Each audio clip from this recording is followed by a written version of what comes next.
আসসালামু আলাইকুম, সবাই কেমন আছেন? আশা করি সবাই ভালো আছেন। আজকে আমার প্রচুর পরিমাণ ক্ষুধা লেগেছে। কালকে দুপুরে আমি ভাত খেয়েছি আর সকালে নাস্তাও করি নাই, এই জন্য দুপুরে তাড়াতাড়ি করে রান্না করে খেয়ে নিলাম। তাও খেতে খেতে প্রায় 4:30-5টার মতো বেজে গেছে।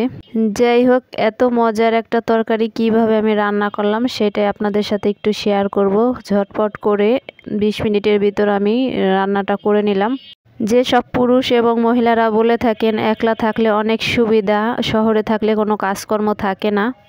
পুরুষদের বলবো আপনাদের বউ বাড়িতে রাখার কোনো যোগ্যতা নাই, তাই আপনারা শহরে রাখেন। আর মহিলাদের বলবো অবশ্যই আপনারা যেভাবেই হোক স্বামীকে কন্ট্রোল করে বোঝায়ে আপনারা 2-4-6 মাস এসে শহরে থাকবেন, তাহলে বুঝবেন কাজকর্ম থাকে কিনা। যাই হোক, আজকে আমি চাল কুমড়া দিয়ে ট্যাংরা মাছ দিয়ে ঝোল করব। এর জন্য আমি চাল কুমড়াটা ছিলে সুন্দর করে কেটে নিলাম।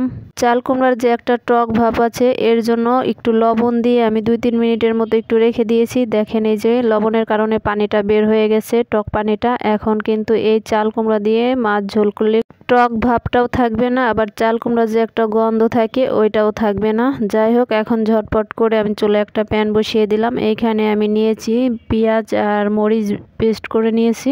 এখন তেলের ভিতর দিয়ে ভালো করে একটু ভাজা ভাজা করে নিয়ে পরিমাণ মতো আমি লবণ দিয়ে দিলাম। লবণটা দিয়ে একটু নেড়ে চেড়ে এখন সামান্য পরিমাণ দিয়ে দিলাম সজের গুঁড়া।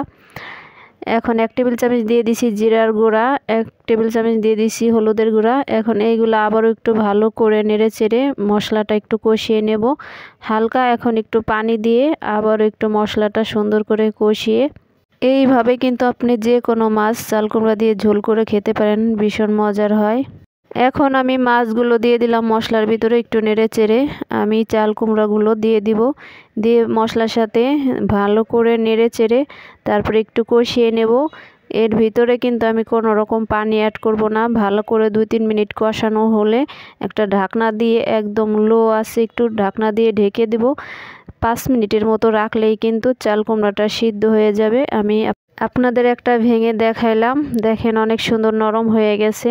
পানি অ্যাড করলে কিন্তু এই ঝোলটা আবারও টকটক লাগবে। এখন কিন্তু আপনি পরিমাণ মতো পানি দিয়ে দিবেন, কিন্তু পানিটা যেন গরম থাকে, ঠান্ডা পানি ভুলেও দিবেন না। ঠান্ডা পানি দিলে একটু স্বাদটা অন্যরকম হয়ে যায়, আর গরম পানি দিলে তাড়াতাড়ি যেহেতু একটু বলক চলে আসে, এই জন্য তরকারিটা খুব বেশি জ্বালানো লাগে না। ট্যাংরা মাছের কিন্তু অনেক দাম। এই কয়েকটা ট্যাংরা মাছ আমি 270 টাকা দিয়ে কিনেছিলাম। তো আজকে ভাবলাম রান্না করি। তো আজকে চাল কুমড়া দিয়ে ট্যাংরা মাছ ঝোল করেছি, পাতলা ঝোল করেছি। খেতে কিন্তু ভীষণ ভালো ছিল। প্রথমে তো আপনাদের আমি খেয়ে দেখালাম, ভীষণ মজার ছিল। আপনারাও চাইলে চাল কুমড়া যে কোনো মাছ ঝোল করতে পারেন। ইলিশ মাছ ওইভাবে রান্না করলে অনেক মজা হয়।